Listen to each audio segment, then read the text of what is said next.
actually of Abram right now. And as I was thinking this morning, I thought, why are we studying about Abram, a man who lived 4,000, that's 2,000 after Christ, 2,000 before Christ, or maybe 4,500 years ago. And I thought, it's probably worthwhile just to talk briefly about why is Abram so important to us. We know of God speaking to Adam and Eve whenever he created them, put them in the garden, and he told them, this is what the garden is, eat this, you can't eat that, and so on. And then when he comes looking for them and has the conversation and then closes the garden to them and puts them outside of it. There are other instances along in there where we have God speaking to, we have record of God speaking to others. But then there was Noah, and how God spoke to Noah. There wasn't a lot that he told Noah about himself, except he recognized that Noah was I don't think he uses the word righteous man, but he was a good man, and he was willing to hear what God spoke to him about. And he did exactly what God told him to do. And most people think that to that period of time, there had not been much rain. In fact, the scriptures indicate that, if you remember, that there had not been rain because the ground was watered verdantly with springs and streams. I don't know about that. The scripture doesn't say that, but it sounds like it. But anyway, when Noah built the ark and there was a great flood, he loaded the animals as God had told him. So God was in the process of revealing himself to people who initially had known God, Adam and Eve, but turned away from God and had done things and continued to follow their own way. But God broke through that mist of who God was, whenever he spoke to Abram. Well, we don't know what Abram's past experience was with God, but we just find God speaking to him when he was probably not at Ur of Chaldees. That's where he and his father's family lived. But you remember his father says, we're going to go to Canaan. And they go up the Euphrates River to Haran. And here we see it. Ur of the Chaldees, here it is. And they follow this river up here to Haran. And it was there that Abram's father died. Now, we've studied that. But at this time, God speaks to Abram. And Abram recognizes that he is Almighty God. And God tells him, I want you to leave this land and go to a land that I will show you. Had no idea where it was. And he picked up his family and started the journey from Haran down to first to Shechem, where he stopped and built an altar. Now this is in Israel, current day Israel, into the Holy Land, and then over to Bethel. So why are we studying Abram? Because here we find God revealing himself to humanity in a way that he had not done before. And as we studied last week, Abram picked up his whole family, including Sarah, his wife, and all of his workers, all of his herds, and Lot, his nephew, whom it appears he had more or less adopted. Not formally, of course, but he had taken in because Lot's father had died. And Lot's uncle, Abram's father, Terah, had taken Lot, into his own family. So whenever Abram's father died, Abram continued to include Lot in their family, and they went to the Holy Land. So as we studied last week, they went to the Holy Land, and there we find Abram mincing the truth, I guess is what we'd call it, instead of calling it lying. But it says to Sarah, if Pharaoh asks, you're my daughter. Sister, you're my sister. Because I don't want him to know that we're married, because he probably will prefer having you in his harem, and he would kill me to get you there. So anyway, we went through that episode, and finally Pharaoh finds out and expels them from Egypt. And as we studied last week, so let me go back to my base question. Why are we studying Abram? Is because we find, and we'll find later, that God continues to converse and reveal himself to Abram.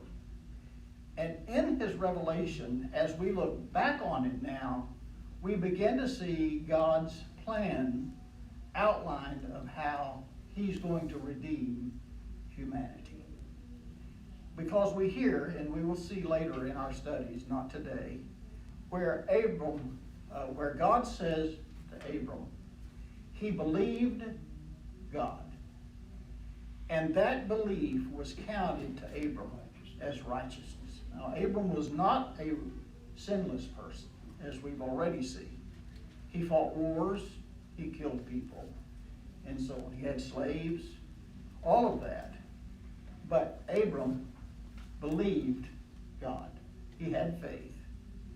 And God counted it to him as righteousness. And so we begin to see in this episode of 4,500 years ago, how God began to reveal himself. He's just looking for us to believe and submit and follow him. Now that justice doesn't happen easy. We know we're living it, right? But it is not us trying to work our way into God's presence. It is that we're going to believe our way into God's presence and forgiveness. And that begins to unfold in Abram's life. For the first time, that is stated.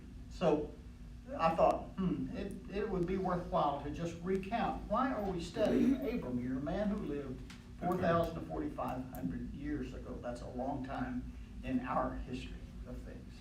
So today, as we continue this study in Abram, the basis for confidence in the face of fear, which was last Sunday, and then confidence in the midst of conflict is our topic for today. Trust God when conflicts disrupt your relationships. Genesis 13, verses 5 through 11, and then 14 through 18. So, let me get my orderly pen back here so I can see my notes. So we don't all respond to conflict the same way, do we? Many people avoid conflict at all costs. Do you hate conflict? Some people do. I had some missionary friends that just, they do anything to stay out of conflict. Often I run toward conflict, honestly. Others seek to win every conflict at any cost.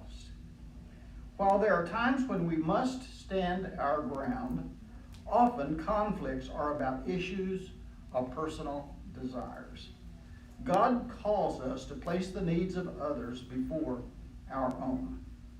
Doing this can sometimes call for personal sacrifice, but even then, we can trust that God will provide what we need to live our lives in obedience to him.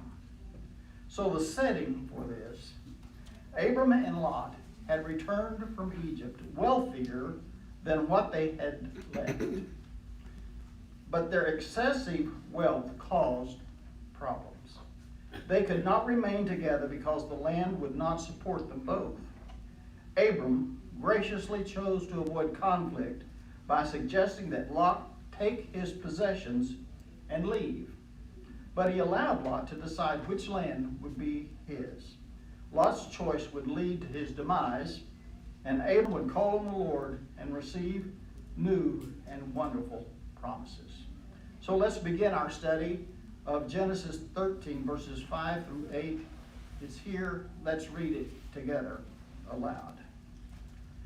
Now Lot, who was traveling with Abram, also had flocks, herds, and tents. But the land was unable to support them as long as they stayed together, for they had so many possessions that they could not stay together.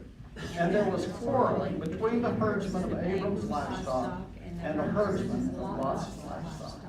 At that time, the Canaanites and the Perizzites were living in the land. So Abram said to Lot, "Please, let's not have quarreling between you and me, or between your herdsmen and my herdsmen, since we are relatives."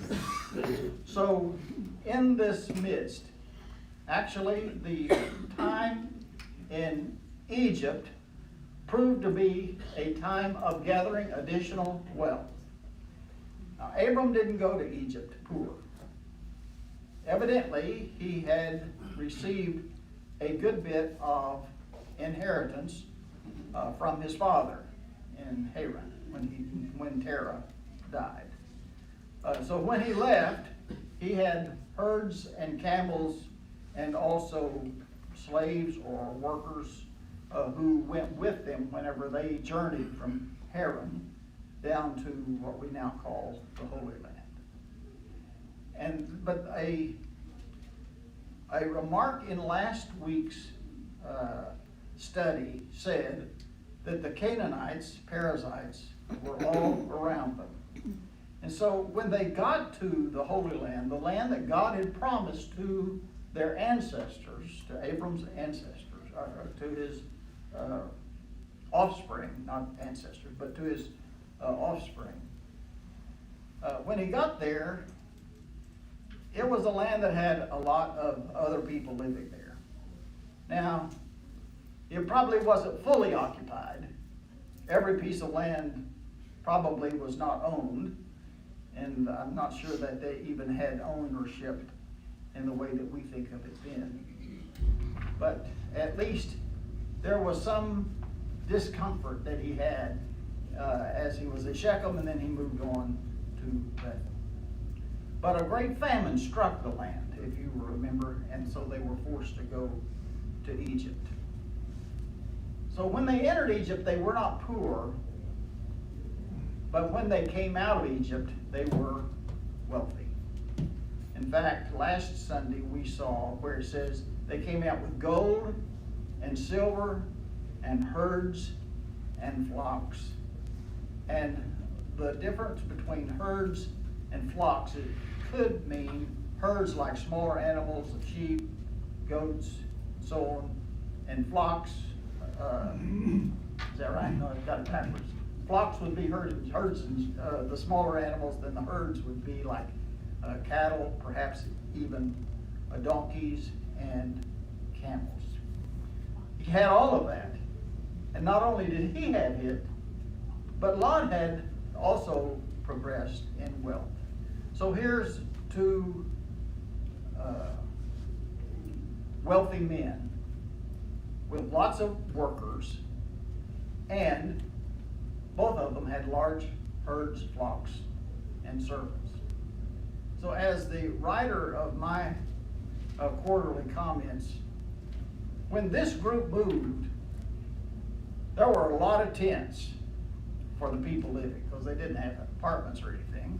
And so they lived in tents. So I just, in my own mind, imagine, yeah, here's a whole village, maybe a small city, with all of their workers having to take care of all of the animals, take care of the households, take care of the moving, whatever. They had a lot of people with them.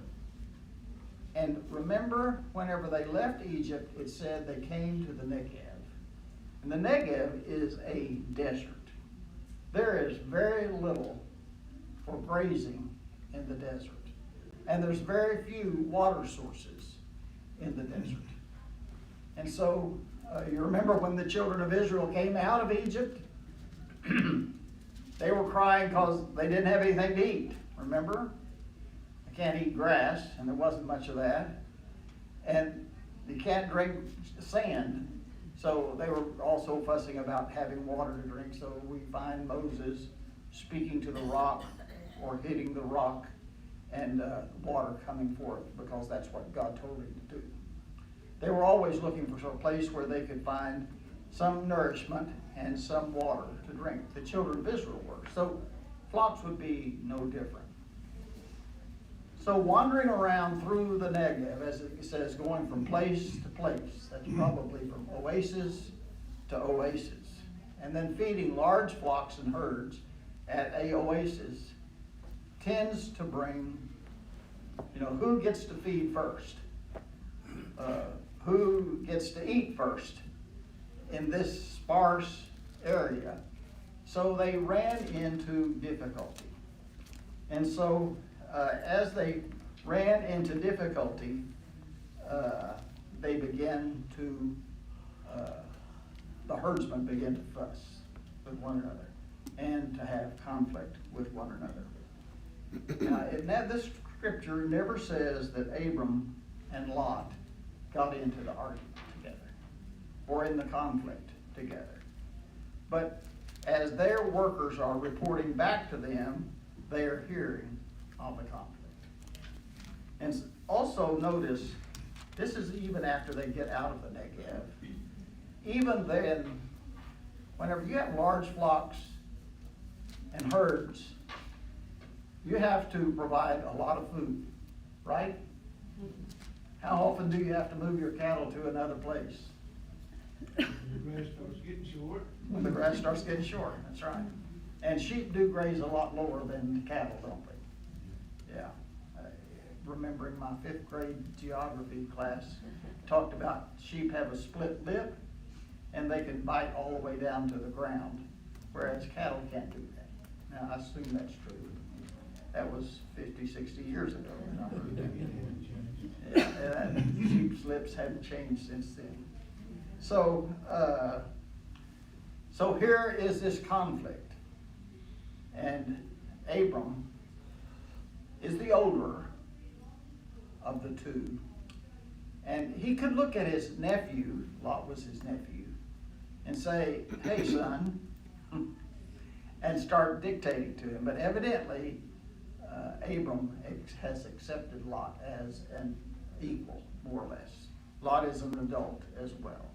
He has also wealth.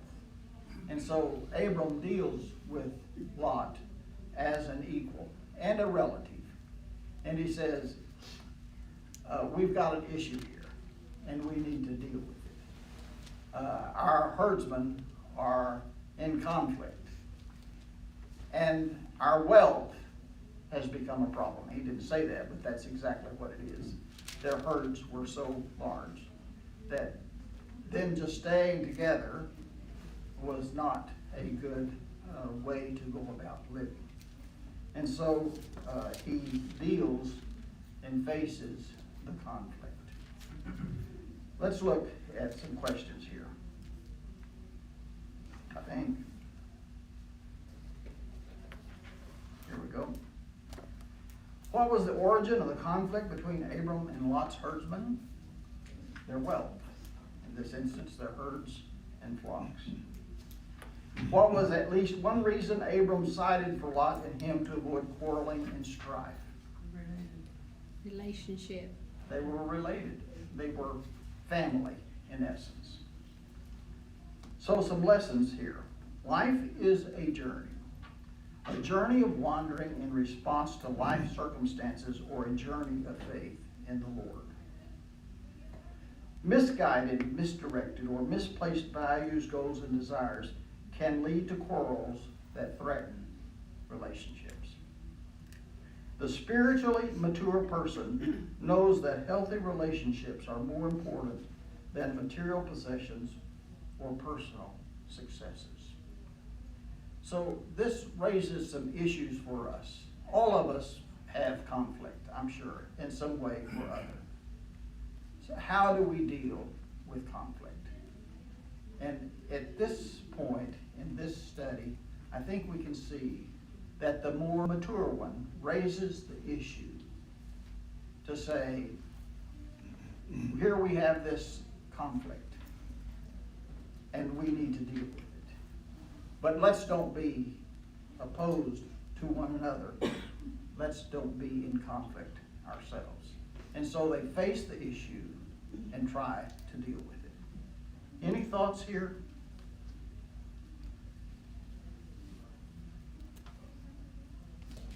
Okay, let's look at the next passage of Scripture. Genesis 13, verses 9 through 11. Let's read this aloud together. Isn't the whole land before you?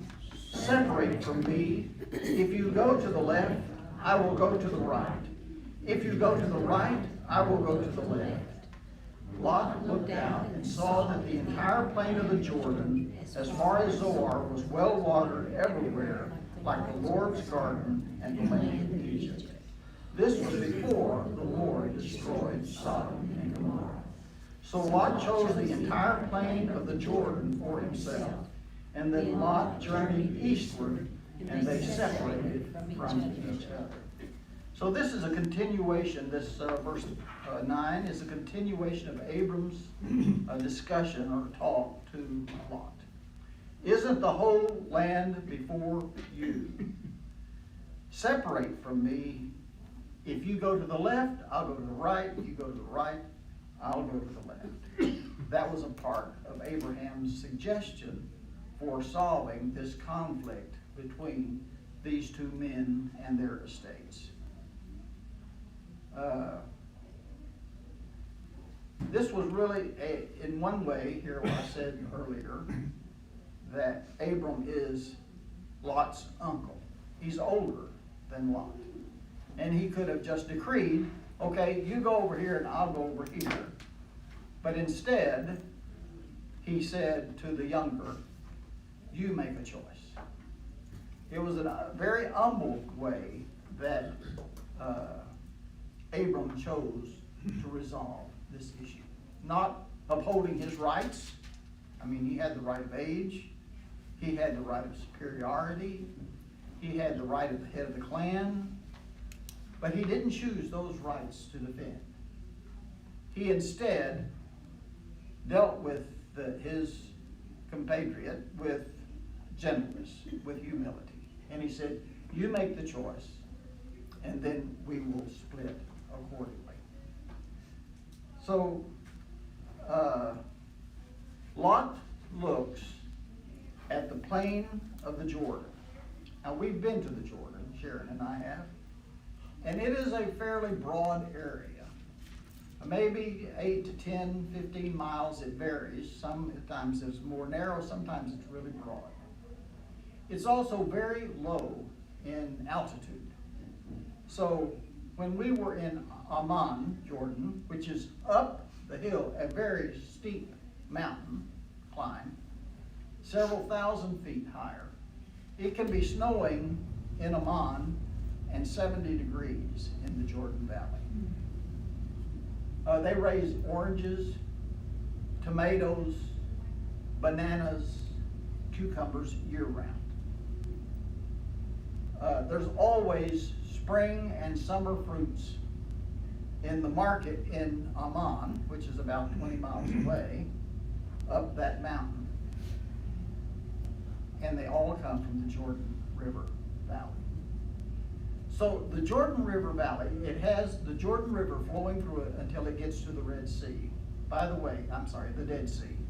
The Dead Sea, or the Salt Sea, is a salt sea because it has the water from above, from the north, flowing into it, but from the south there is nothing flowing out of it. And so this water comes in carrying no noticeable taste of salt, but after the water, it gets into the Dead Sea and the sun evaporates water from the sea, it has gradually made it to be a salt sea.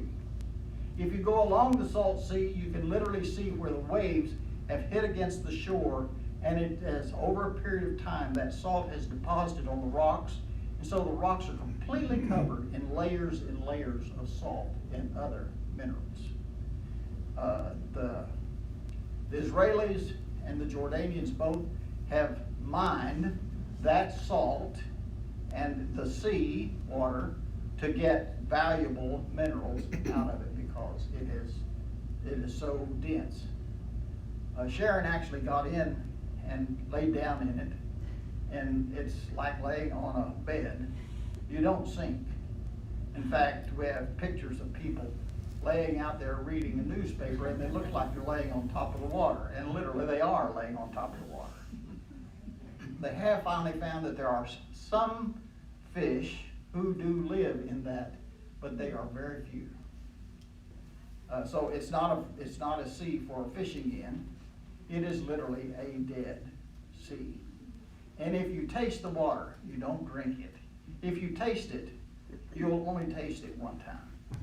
Because it is so extremely salty. And also it's very bitter. Because it's not just salt that's dissolved in the water. There are a lot of minerals of all kinds that are dissolved in the water. So it's a very, very bitter taste if you taste it. And I did. And it is very salty and very, very bitter. So Lot chose the Jordan Valley. And he went to live close to the city of Zoar, which is at the foot, which is on the south end of the Dead Sea. That's where Sodom and Gomorrah was, on the south end of the Dead Sea. And Zoar is one of the 3 cities that were there. Now, we'll remember later how God destroyed Sodom and Gomorrah. But verse 13 is not included in the passages that we are looking at. But I read them again this morning.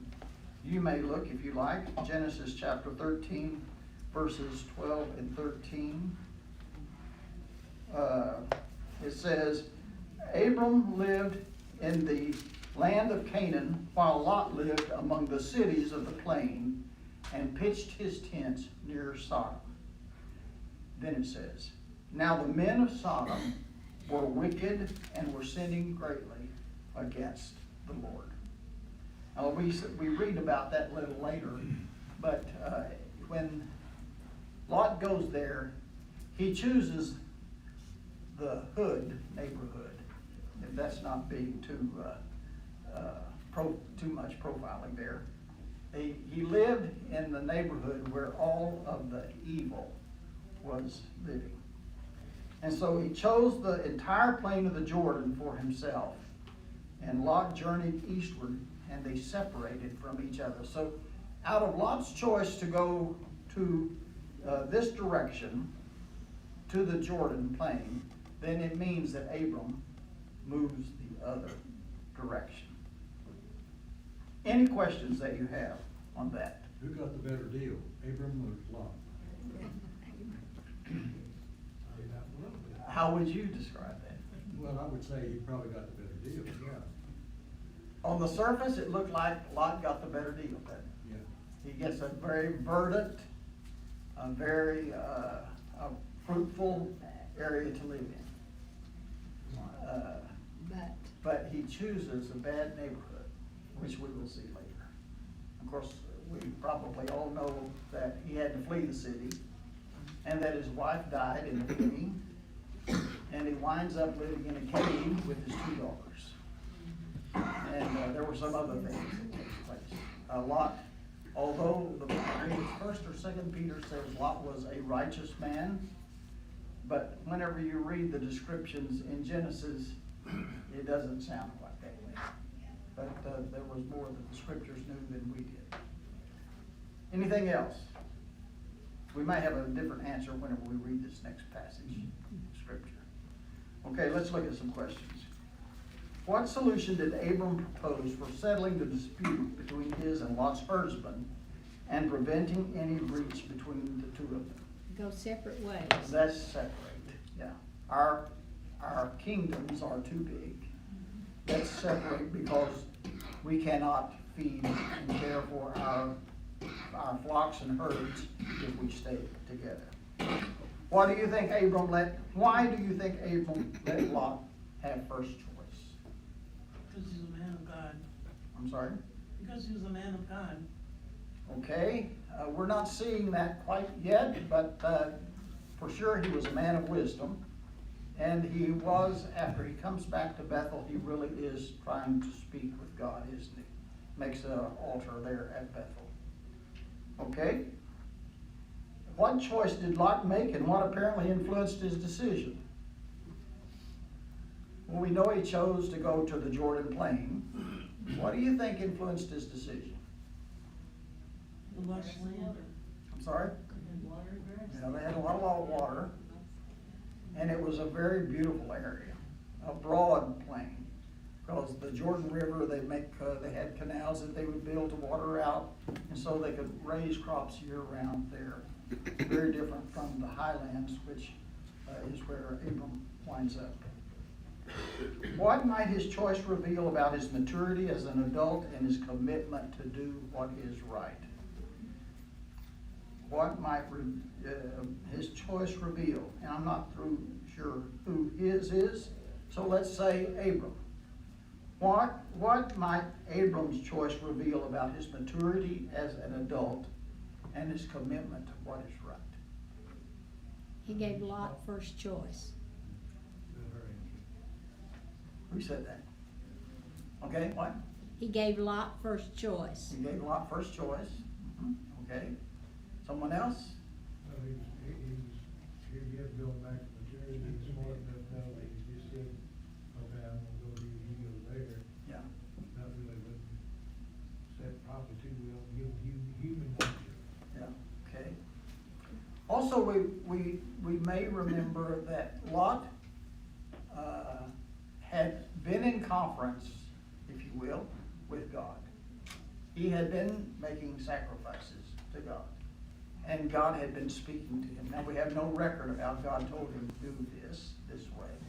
But he shows maturity here, of relying on God. You said Lot, is that what you meant? I meant Abram. Yeah. Thank you.